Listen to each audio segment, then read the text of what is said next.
നമസ്കാരം. ഇന്നത്തെ സെഷനിൽ iris data prediction using random forest classifier ആണ്. ഇതിനു മുമ്പ് നമ്മൾ ഡിസിഷൻ ട്രീ എങ്ങനെയാണെന്ന് കണ്ടിരുന്നു. കഴിഞ്ഞ കുറച്ച് സെഷനിലായിട്ട് നമ്മൾ ഉപയോഗിച്ച ഡാറ്റ ഐറിസ് ഡാറ്റയാണ്. അപ്പോൾ അതേ ഡാറ്റ എങ്ങനെയാണ് റാൻഡം ഫോറസ്റ്റ് ക്ലാസിഫയർ വെച്ചിട്ട് ക്ലാസിഫൈ ചെയ്യുക എന്നുള്ളതാണ് കാണാൻ പോകുന്നത്. എന്താണ് റാൻഡം ഫോറസ്റ്റ് എന്ന് അറിയില്ലെങ്കിൽ ഇതിനു മുന്നേ നമ്മൾ അതിന്റെ ഒരു വീഡിയോ ചെയ്തിരുന്നു. തീർച്ചയായിട്ടും അതിന്റെ തിയറി പാർട്ട് കാണുക, എന്നിട്ട് ഇംപ്ലിമെന്റേഷനിലേക്ക് വരിക. ആദ്യമായി നമ്മൾ ചെയ്യുന്നത് ലൈബ്രറീസ് ഇമ്പോർട്ട് ചെയ്യുകയാണ്. ഈ ഡാറ്റ എൻ്റെ ലോക്കൽ ഡയറക്ടറിയിൽ സേവ് ചെയ്തിട്ടുണ്ട്.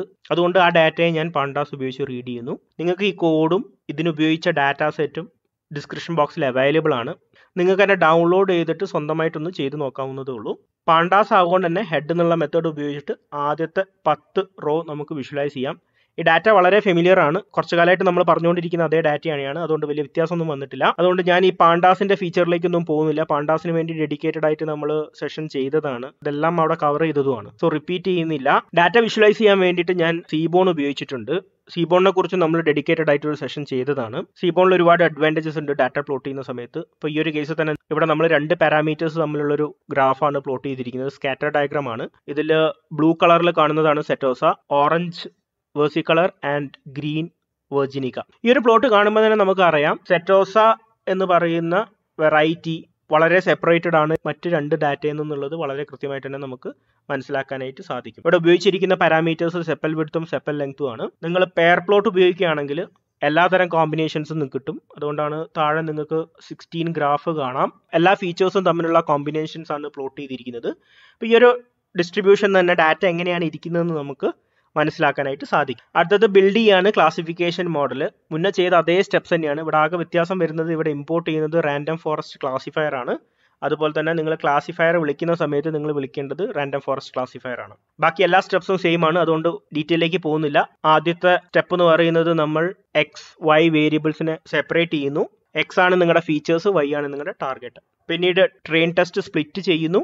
ഇതാണ് ഡാറ്റയുടെ സൈസ് ഇവിടെ പ്രിന്റ് ചെയ്തത് കാണാം. ട്രെയിനിങ് ഡാറ്റയുടെ സൈസ് ആണ് ഈ കൊടുത്തിരിക്കുന്നത്. അതുപോലെ തന്നെ ടെസ്റ്റിംഗ് ഡാറ്റയുടെ സൈസ് ആണ് ഈ കൊടുത്തിരിക്കുന്നത്. പിന്നീട് നിങ്ങൾ ക്ലാസിഫയർ വിളിക്കുന്നു. ഈ ക്ലാസിഫയറിൽ കൊടുക്കുന്ന പാരാമീറ്റേഴ്സ് ഒന്ന് ശ്രദ്ധിക്കുക. ഇവിടെ റാൻഡം സ്റ്റേറ്റ് മാത്രമേ കൊടുത്തിട്ടുള്ളൂ. മറ്റ് പാരാമീറ്റേഴ്സും ഉണ്ട്. ഉദാഹരണത്തിന് n എസ്റ്റിമേറ്റേഴ്സ് ഉണ്ട്.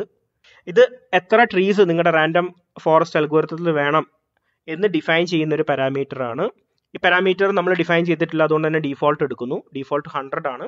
ഇതിനെക്കുറിച്ച് കൂടുതൽ ഇൻഫർമേഷൻസ് അറിയാമെങ്കിൽ നിങ്ങൾ സ്കീലറിന്റെ ഹെൽപ്പ് പോവുക. ഇവിടെ കാണുന്ന പോലെ റാൻഡം ഫോറസ്റ്റ് ക്ലാസിഫയറിൽ നോക്കിക്കഴിഞ്ഞാൽ നിങ്ങൾക്ക് അതിന് വേണ്ട പാരാമീറ്റേഴ്സും എന്താണ് ഡീഫോൾട്ട് വാല്യൂസ് ഉള്ള കാര്യങ്ങളെക്കുറിച്ചൊക്കെ കൃത്യമായിട്ടുള്ള ഇൻഫർമേഷൻസ് കിട്ടും. ഇതൊരു എക്സാമ്പിൾ പ്രോബ്ലം ആവുകൊണ്ട് തന്നെ നമ്മൾ അതിനെക്കുറിച്ചൊന്നും വെറിഡ് അല്ല. എല്ലാം ഡീഫോൾട്ടാണ് ഉപയോഗിച്ചിരിക്കുന്നത്. അതുപോലെ തന്നെ ജിനി ക്രൈറ്റീരിയനും ഡീഫോൾട്ട് ആയിട്ടുള്ള വാല്യൂ പൈത്തൺ സൈക്കിളിലും എടുത്തോളും. ആ ഡീഫോൾട്ട് വാല്യൂ ആണ് നമ്മൾ ഉപയോഗിച്ചിരിക്കുന്നത്. എന്താണ് ജീനി ഇൻഡെക്സ് എന്നൊക്കെ നമ്മൾ ഡിസിഷൻ ട്രീസ് പറഞ്ഞപ്പോൾ ഡീറ്റെയിൽ ആയിട്ട് പറഞ്ഞതാണ്. ആ തിയറി വീഡിയോസ് നിങ്ങളൊന്ന് കണ്ടു നോക്കുക. എന്നിട്ട് ഇവിടേക്ക് വന്നു കഴിഞ്ഞിട്ടുണ്ടെങ്കിൽ അത് തമ്മിലുള്ള ലിങ്ക് കൃത്യമായിട്ട് നിങ്ങൾക്ക് കിട്ടുന്നതായിരിക്കും. അടുത്ത സ്റ്റെപ്പിൽ നിങ്ങൾ പ്രെഡിക്റ്റ് ചെയ്യുന്നു. നിങ്ങളുടെ ആക്യുറസി കാൽക്കുലേറ്റ് ചെയ്യുന്നു. ഇവിടുത്തെ ആക്യുറസി എന്ന് പറയുന്നത് 97.7% ആണ്.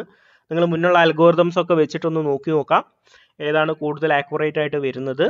അതുപോലെ തന്നെ പുതിയതായിട്ടുള്ള ടെസ്റ്റിംഗ് പോയിന്റ്സ് ഉണ്ടെങ്കിൽ അത് പ്രെഡിക്റ്റ് ചെയ്തിരിക്കുന്നതാണ് ഈ കൊടുത്തിരിക്കുന്നത്. നിങ്ങളും ഇതേ ടെസ്റ്റിംഗ് പോയിന്റ് പല അൽഗോരിതം വെച്ചിട്ടൊന്ന് പ്രെഡിക്റ്റ് ചെയ്ത് നോക്കുക. ഏത് അൽഗോരിതമാണ് കൂടുതൽ ആക്യുറസി നൽകുന്നതെന്നുള്ളൊരു സ്റ്റഡി നിങ്ങൾക്ക് നടത്താവുന്നതേ ഉള്ളൂ. എങ്ങനെയാണ് റാൻഡം ഫോറസ്റ്റ് ക്ലാസിഫയർ സൈക്കിൾ ഉപയോഗിക്കുക എന്നുള്ളതിൻ്റെ ഒരു ഷോർട്ട് വീഡിയോ ആണ്. എല്ലാവരും കൃത്യമായിട്ട് ഫോളോ ചെയ്തു എന്ന് മനസ്സിലാക്കുന്നു. അടുത്തൊരു സൈക്കിൾ ലേൺ ഇംപ്ലിമെന്റേഷനുമായിട്ട് വീണ്ടും വരാം. Thank you for watching. Enjoy ML learning.